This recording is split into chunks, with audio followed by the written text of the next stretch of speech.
Welcome back to my channel. कैसे हैं आप सब? क्या हाल चाल है आपके? मेरे चैनल में आप सबको खुशामदीद और दुआ है कि आप सब बिल्कुल खैरियत से हों, कोई भी गम परेशानी बुरा वक्त आप तक ना पहुँचे और आप हमेशा खुश रहें, आबाद रहें, आमीन।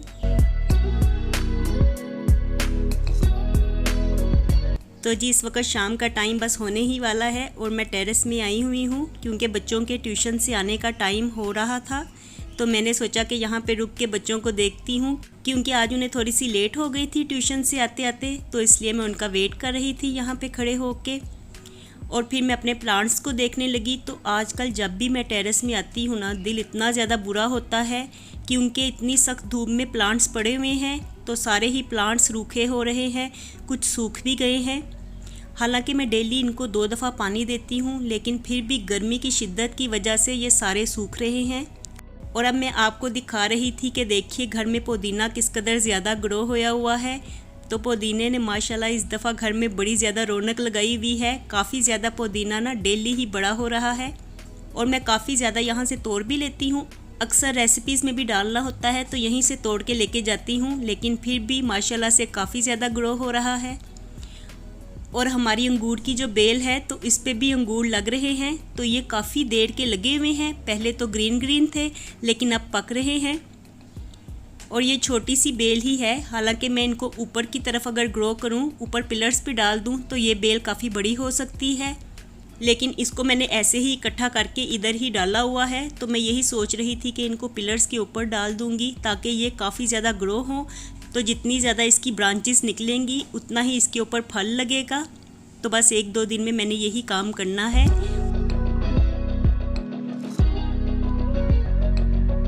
और अब मैं आई हूँ किचन में क्योंकि कल का ना बच्चे मुझे कह रहे थे, बल्कि कल परसों से ही कह रहे थे कि हमने बिरयानी खानी है।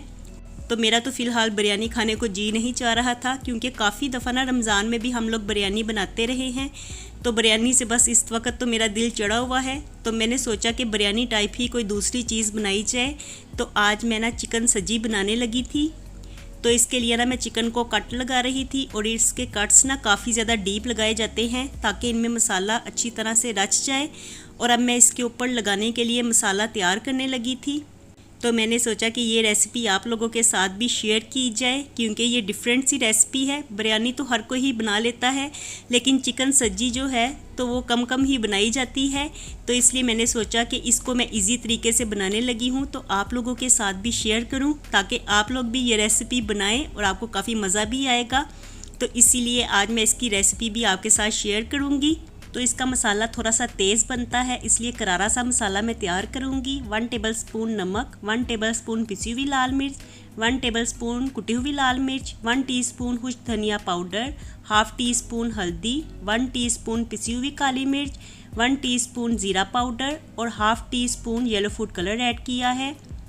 1 टीस्पून लहसुन पाउडर और 1 टीस्पून अदरक पाउडर ऐड करेंगे। 1 टीस्पून पेपरिका पाउडर ऐड किया है और साथ ही हाफ़ टी स्पून काला नमक ऐड करना है। 1 टीस्पून लेमन जूस और 2 टीस्पून सिरका ऐड करेंगे और सब मसालों को मिक्स कर लेंगे। लेकिन देखिए अभी मसाला थोड़ा सा गाढ़ा है तो इसमें मैंने मज़ीद सिरका ऐड किया है। तो हम इसका बिल्कुल पतला सा मसाला तैयार नहीं करेंगे बल्कि थोड़ा सा गाढ़ा गाढ़ा भी रखेंगे ताकि ऐसा ना हो कि चिकन के ऊपर से बिल्कुल उतर ही जाए। तो इस तरह की कंसिस्टेंसी रखनी है हमें कि हम जब चिकन को मैरिनेट करें तो मसाला चिकन के ऊपर लगा रहे, बिल्कुल उतरने ना पाए।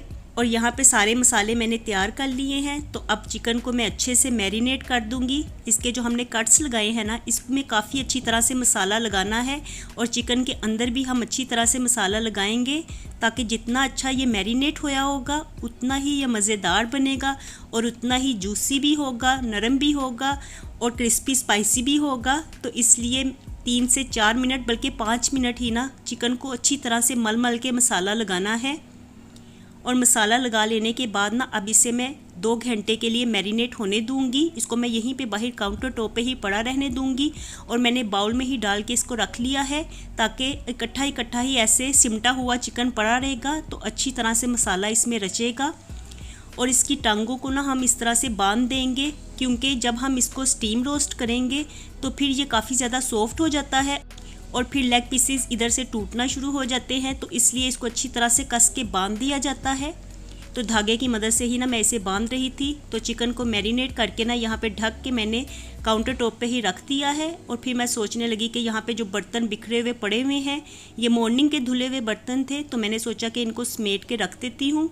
किचन में ना सबसे ज़्यादा मैस बर्तनों का ही होता है, और बर्तनों को माशाल्लाह इतनी जाग होती है कि अगर इनको धोया जाए तो फ़ौरन ही थोड़ी देर बाद कोई काम करो तो दोबारा से बर्तन हो जाते हैं। तो इसलिए सारा दिन ना बस बर्तनों को ही समेटा जाता है, कभी धोया जाता है, कभी समेटा जाता है। तो किचन में ना बर्तनों वाला काम तो सारा दिन ही चलता रहता है।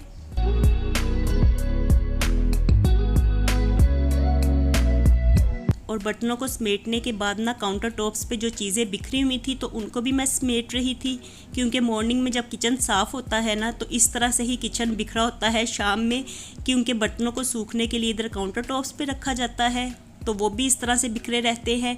और फिर जो चीज़ें इधर उधर पड़ी होती हैं तो उनकी वजह से भी किचन काफ़ी ज़्यादा मैसी लगता है। तो शाम में ना किचन को मैं सारा समेट देती हूँ और उसके बाद से हमारा किचन साफ़ दिखाई देता है, बिल्कुल सिमटा सिमटा।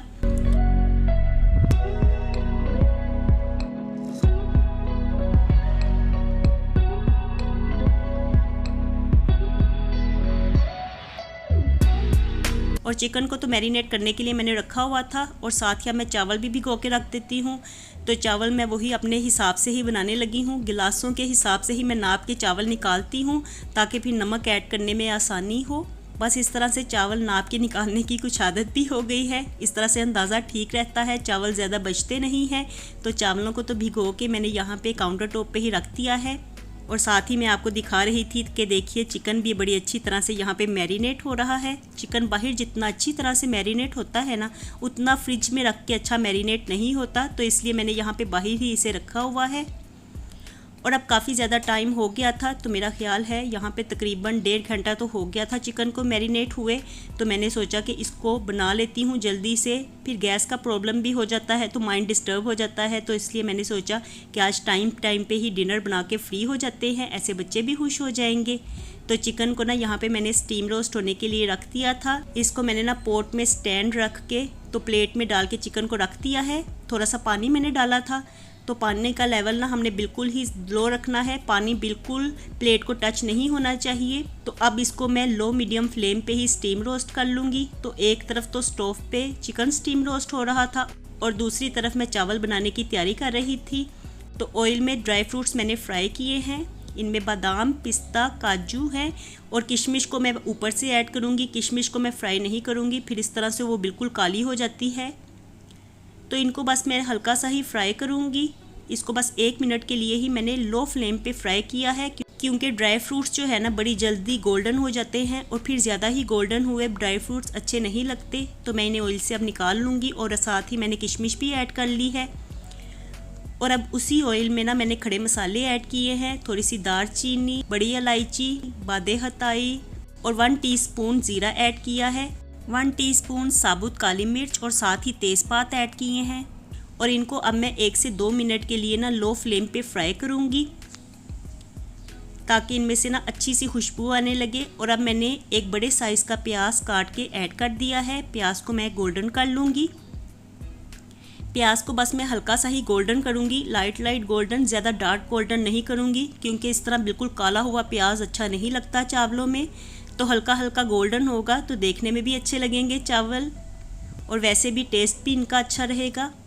और यहाँ पे मैं प्याज को ही फ्राई कर रही थी। और आजकल ना किचन में इतनी ज़्यादा गर्मी है ना कि हल्की फुल्की भी कोई चीज़ तैयार की जाए तो पसीने के साथ बुरा हाल हो जाता है।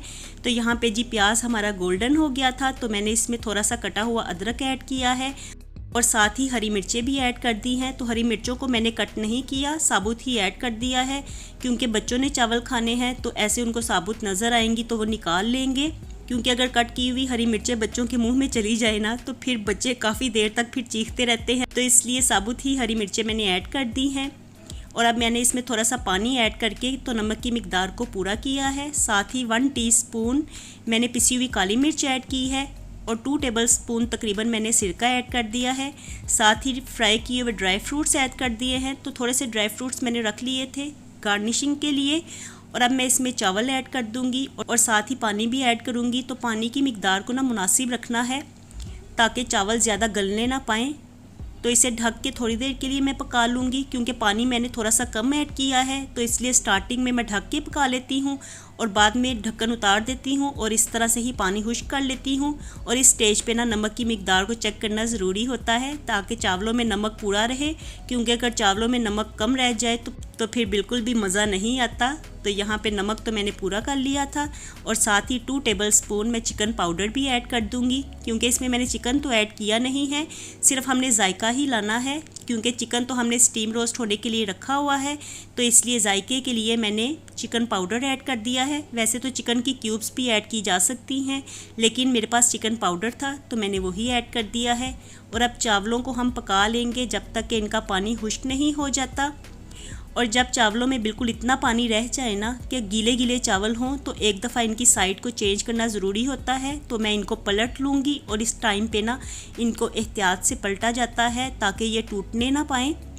और देखिए अब पानी बिल्कुल खुश्क हो गया है, तो मैंने साइड पे चम्मच लगा के चेक किया तो बिल्कुल पानी खुश्क होने वाला था।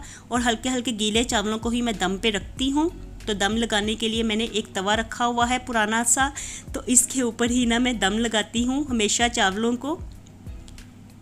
तो जी यहाँ पे मैंने चावलों को तो दम लगा दिया था और दूसरी तरफ देखिए चिकन कितना ज़बरदस्त स्टीम रोस्ट हो गया है। मसाला भी बड़ा ज़बरदस्त लगा हुआ था और चिकन गल भी गया है, बस इसमें हल्की सी ही कसर है। तो इतनी कसर जो होगी ना तो वो हम चिकन की एयर फ्रायर में दूर करेंगे। इसको थोड़ा सा गोल्डन करने की ज़रूरत है।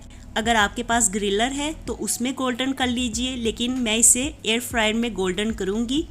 तो ये हल्का हल्का गोल्डन हो जाएगा ना तो फिर देखने में बड़ा ज़बरदस्त लगेगा और वैसे भी थोड़ा सा क्रिस्पी भी हो जाएगा और इसका जायका भी बढ़ जाएगा। तो देखिए मैं इसे एयर फ्रायर में ही डाल रही थी और 200 डिग्री पे मैंने एयर फ्रायर को सेट किया हुआ है और 10 से 12 मिनट के लिए ना मैं एयर फ्रायर को चला दूँगी। और यहाँ पे ना सब चीज़ों के लिए टाइमिंग्स और टेम्परेचर लिखा हुआ है। तो देखिए मैंने 12 मिनट के लिए इसे लगाया है 200 डिग्री पे। और अगर बिल्कुल ही कच्चा चिकन होना तो उसे 20 या 22 मिनट के लिए लगाया जाता है। इसमें ही बड़ा अच्छा गोल्डन भी हो जाता है, गल भी जाता है। लेकिन चूंकि चिकन स्टीम रोस्ट होया हुआ था तो इसलिए सिर्फ इसे गोल्डन करने के लिए ना मैंने 12 मिनट पे लगाया है। दरमियान में मैं चेक करती रहूँगी, अगर ये गोल्डन हो जाएगा तो मैं इसे पहले ही निकाल लूँगी, लेकिन मेरा ख्याल है कि 12 मिनट तो इसे लग जाएंगे गोल्डन होते हुए। और अभी मैंने इसके ऊपर ऑयलिंग नहीं की है, ऑयल की ब्रशिंग मैं करती हूँ, तो मैं दरमियान में एक दफ़ा चेक करके ना इसके ऊपर ऑयल की ब्रशिंग कर दूंगी। अभी मैंने वैसे ही इसे लगाया है और उतनी देर में ना मैं टेबल को सेट कर रही थी। तो आज मैं बच्चों से कह रही थी कि हम बाहर बैठ के ही अपना डिनर करेंगे और बच्चों का ना बिल्कुल भी मूड नहीं था। वो कह रहे थे कि बाहर इतनी गर्मी है, खाते खाते बुरा हाल हो जाएगा। लेकिन फिर मैंने सोचा कि चले बाहर बैठ के ही आज डिनर करते हैं। तो यहाँ पे मैं प्लेट्स लगा रही थी और इतनी देर में ना चिकन भी हमारा तैयार हो गया था। तो देखिए कितना ज़बरदस्त तैयार हुआ है, इतना अच्छा गोल्डन हो गया है ना कि आप देखने में ज़्यादा अच्छा लग रहा है और थोड़ा थोड़ा क्रिस्पी भी हो गया है, क्योंकि स्टीम रोस्ट करने के बाद ना ये काफ़ी ज़्यादा नरम हो जाता है। तो जब इसे हल्का सा गोल्डन कर लिया जाए तो फिर ये बड़ा मज़े का भी लगता है और देखने में भी अच्छा लगता है। और जो चीज़ देखने में अच्छी लगे ना वो फिर ज़्यादा खाई भी जाती है। लेकिन अगर ऐसे ही लिची चीज़ हो और देखने में अच्छी ना लगे तो फिर खाने को भी जी नहीं चाहता। तो मैं इसे हल्का सा हमेशा ही गोल्डन इस तरह से कर लिया करती हूँ। और यहाँ पे हमारे चावल भी बन गए थे, तो मैं इनका दम भी खोल दूँगी और इनको पलट लूँगी थोड़ी सी भाप निकल जाने के बाद। और इस वक्त हमारी सब्जी बिल्कुल तैयार हो गई थी। तो देखिए आज मैं आपके साथ इसको शेयर कर रही हूँ। मुझे तो देखने में भी और खाने में बहुत ही ज़्यादा ज़बरदस्त लगी थी। आप लोग मुझे कमेंट्स बॉक्स में बताइएगा कि आपको कैसी लगी है। अल्हम्दुलिल्लाह आज का डिनर तो हमारा स्पेशल था और स्पेशली मैंने तैयार किया था क्योंकि बच्चों का काफ़ी दिनों से दिल चाह रहा था बिरयानी खाने के लिए। बिरयानी की किस्म ही हो जाती है क्योंकि चिकन भी है, चावल भी हैं, तो बिरयानी में ही काउंट किया जाता है इसे। वैसे ये चिकन सजी है। और यहाँ पे बच्चे बैठ गए थे, बच्चे असल में ना सो गए थे। मैं उन्हें आवाज़ें देती ना यहाँ पे टेबल पे लेके आई हूँ। तो बच्चे इस वक्त तक काफ़ी ज़्यादा थक भी जाते हैं और उनका बुरा हाल भी हो जाता है। सारा दिन कभी स्कूल जाते हैं, कभी ट्यूशन जाते हैं, तो इसलिए बच्चों की रूटीन काफ़ी ज़्यादा टफ़ है। तो मुर्तज़ा तो बिल्कुल सो गया था और हनान भी सो रहा था। तो दोनों को आवाज़ें दे के मैं बाहर टेबल पे लाई हूँ कि आ जाओ बस डिनर कर लो और उसके बाद सो जाना। और मुर्तज़ा ना अभी भी आपको थोड़ा थोड़ा सोया लगेगा, तो वो ऐसे ही बस खाना भी उसके सामने आता है ना तो वो इतना ज़्यादा तो उसको शौक़ नहीं है कि वो बड़ा दिल लगा के खाए। लेकिन आज सब्जी उसने काफ़ी ज़्यादा शौक़ से खाई है। जब उसने 1 स्पून ही लिया ना तो कहने लगा इतनी मज़ेदार बनी है, और मेरी आंखें बिल्कुल खुल गई हैं सजी को देख के। तो अब वो शौक़ से ही आज खा रहा है अल्हम्दुलिल्लाह, और उसे आज मुझे बिल्कुल भी खिलाना नहीं पड़ रहा, क्योंकि जो चीज़ उसे पसंद आ जाती है ना फिर वो शौक़ से खाता है। और मुर्तज़ा ने ना ये बोटल्स भी रखी हुई थी फ्रीज़र में, तो सोने से पहले ना वो बोटल्स को फ्रीज़र में रखा आया था कि आज हम डिनर में ये पियेंगे साथ साथ। तो उसका ना पार्टी करने को दिल चाह रहा था, तो इसलिए मैंने निकाल के साथ रख दी हैं कि चले बच्चे हैं खुश हो जाएंगे, साथ साथ बोतल पी लेंगे, साथ साथ चिकन सजी खा लेंगे, तो उनकी तो बिल्कुल आज पार्टी ही हो जाएगी। और यहाँ पे ना सब ने ही चिकन सजी को बहुत इंजॉय किया और काफ़ी ज़्यादा अप्रिशिएट भी किया, क्योंकि काफ़ी अच्छी बनी थी, बहुत ही मज़ेदार बनी थी, बिल्कुल जिस तरह से रेस्टोरेंट्स में होती है ना वैसी ही बनी थी। तो आप लोग ना इस रेसिपी को ज़रूर ट्राई कीजिएगा, मुझे पूरी उम्मीद है कि ये रेसिपी आपको बहुत ज़्यादा पसंद आएगी। तो बस जी, इस वक्त रात का टाइम है, काफ़ी ज़्यादा टाइम हो गया है, क्योंकि मेरा तो ख्याल था कि सजी जल्दी बन जाएगी, लेकिन बनते बनते ना काफ़ी ज़्यादा टाइम हो गया है। तो इस वक्त हम लोग अपना डिनर ही कर रहे हैं। और यहाँ पे बस ना रिबा हमारे साथ नहीं बैठी, क्योंकि आपको पता है वो थोड़ी सी शाय है, वीडियो बनाने में वो थोड़ी सी शाय हो जाती है, तो इसलिए हम उसको ज़्यादा फोर्स नहीं करते। लेकिन वो हमारे पास ही ऐसे घूम रही थी, तो हम लोग यही कह रहे थे कि सब यही पूछेंगे कि रिबा आपके साथ डिनर नहीं कर रही। तो जी, रिबा भी डिनर कर रही थी, लेकिन वो सोफ़े पे बैठी हुई थी, वो वीडियो में नहीं आई लेकिन डिनर ज़रूर कर रही थी। तो चलिए जी, आज का हम लोग अपना करते हैं मज़ेदार सा डिनर, और आपसे मैं लेती हूँ इजाज़त, क्योंकि यहीं तक थी मेरी वीडियो। तो खुश रहिए जी, आबाद रहिए, अपना बहुत सा ख्याल रखिएगा। अल्लाह हाफिज़।